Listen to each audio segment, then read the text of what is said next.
Viral souvenir pernikahan anak ayam warna-warni di Mojosari, dibungkus bak boneka. Hadiah atau souvenir pernikahan unik diberikan sepasang pengantin di Mojosari, Jawa Timur, menjadi viral di media sosial. Bukan barang-barang seperti gantungan kunci, pajangan dan lainnya, pasangan pengantin itu justru memilih untuk memberikan para tamu kenang-kenangan berupa anak ayam berwarna-warni.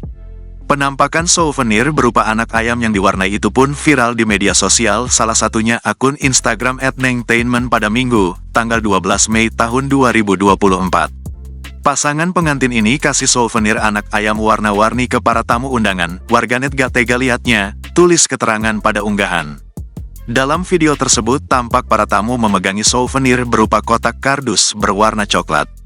Dari dalam kotak itu terlihat souvenir yang diberikan berupa anak ayam berwarna-warni. Souvenir tersebut nampak berjejer rapi di atas meja tamu di lokasi pernikahan tersebut. Selain itu, perekam video lalu menyorot meja panjang di belakang meja tamu. Nampak banyak souvenir ayam warna-warni yang juga berjejer. Usai ditelusuri, unggahan pertama kali dibagikan oleh akun TikTok @tompelbasit pada Rabu, tanggal 8 Mei tahun 2024. Video yang berdurasi 43 detik ini pun kini menuai pro dan kontra dari kalangan warganet di sosial media.